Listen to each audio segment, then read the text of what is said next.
Ma'am, would you please state and spell your name for the record? Destini, Destini. You want my last name? Please. Martinie, Martine.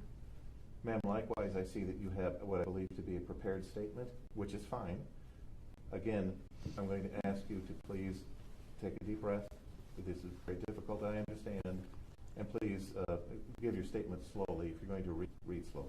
Thank you, ma'am. When you're ready, go ahead. I've avoided speaking out and being present for any part of this trial for many reasons. Watching Adriana's sentencing was excruciating, and I knew that I'd be here to speak Brian's truth.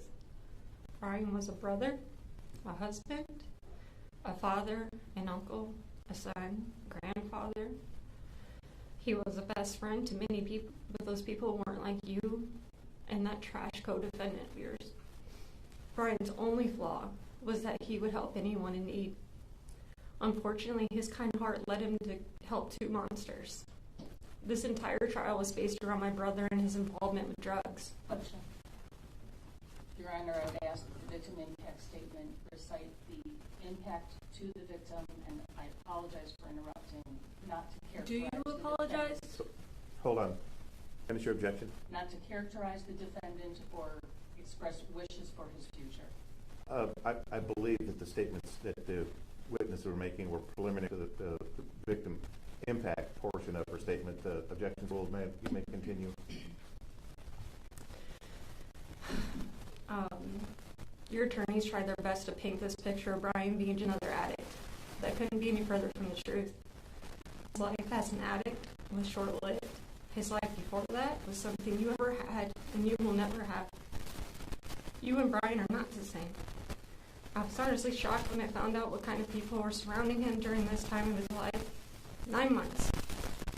9 months is all it took for my brother to fall into a deep addiction and ultimately lose his life. He wasn't even given a fair shot at finding himself again, finding sobriety. That was taken from him. That was taken family, his friends.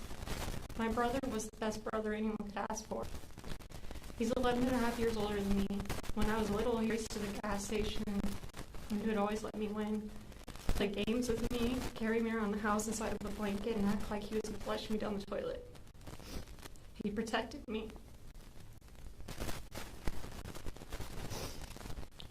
If anyone was mistreating me, I ran to Brian. He always took care of it. But when I was scared at night, I'd run into his room. After high school, I was in an abuse relationship.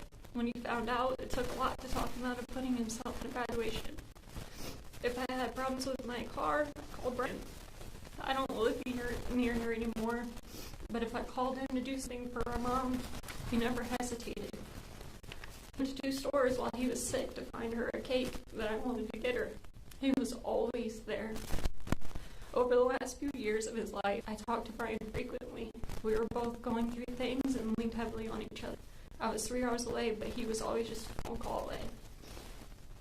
But we would spend hours on the phone at times talking about life, the past, the present, the future.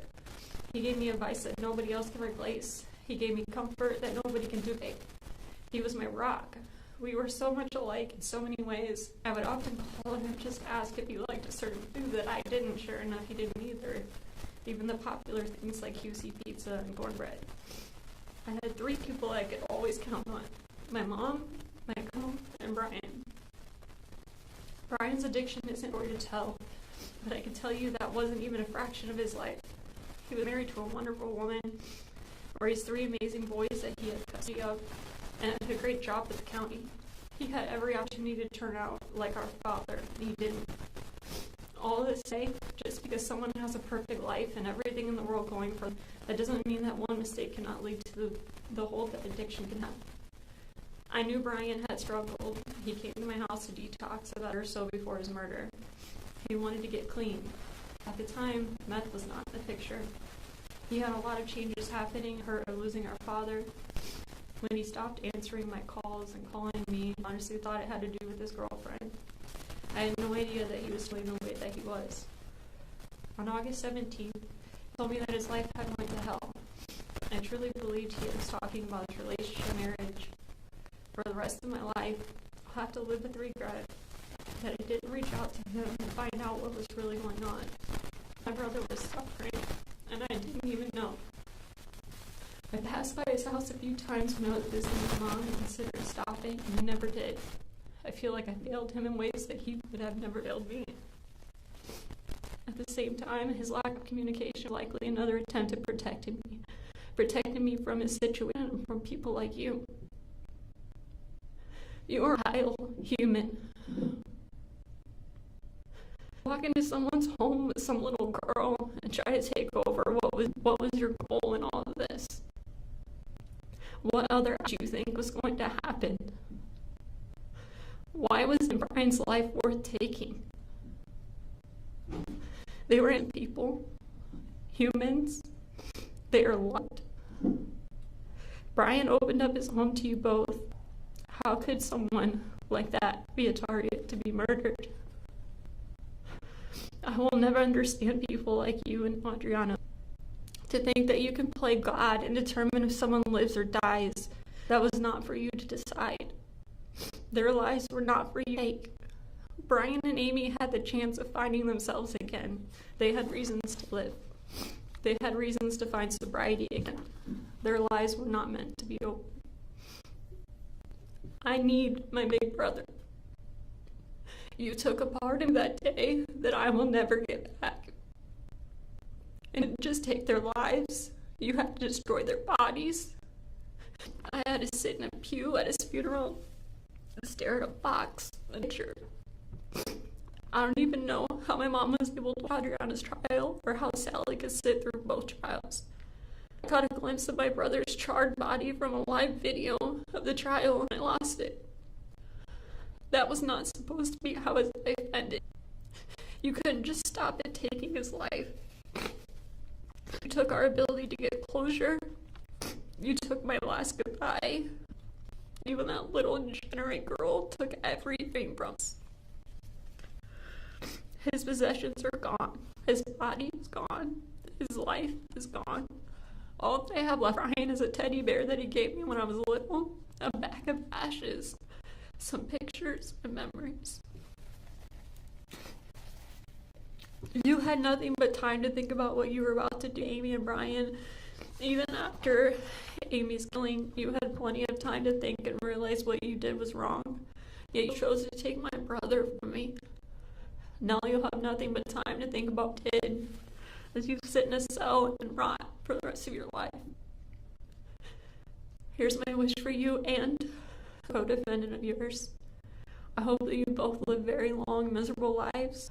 I hope you meet your match in prison. I hope you are taught to have to live through it. Counsel? Same objection.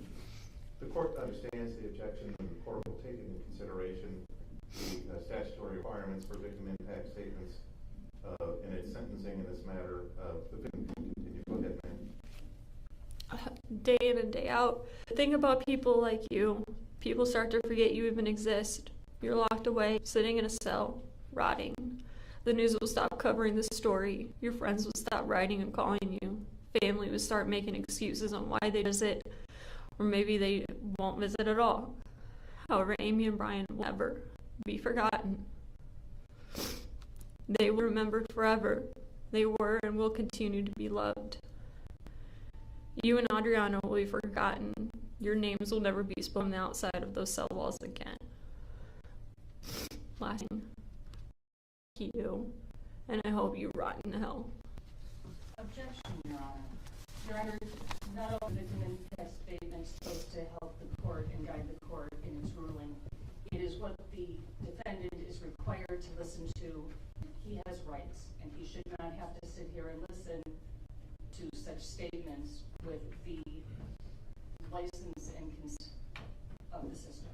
The purpose of the victim impact statement is to elucidate the court as to the sentencing options before it. The defendant has been convicted of a murder in this case, and the outrage of the family members at that murder is not an appropriate factor for this court to take into consideration. The court will not take that into consideration. However, the court will allow the victims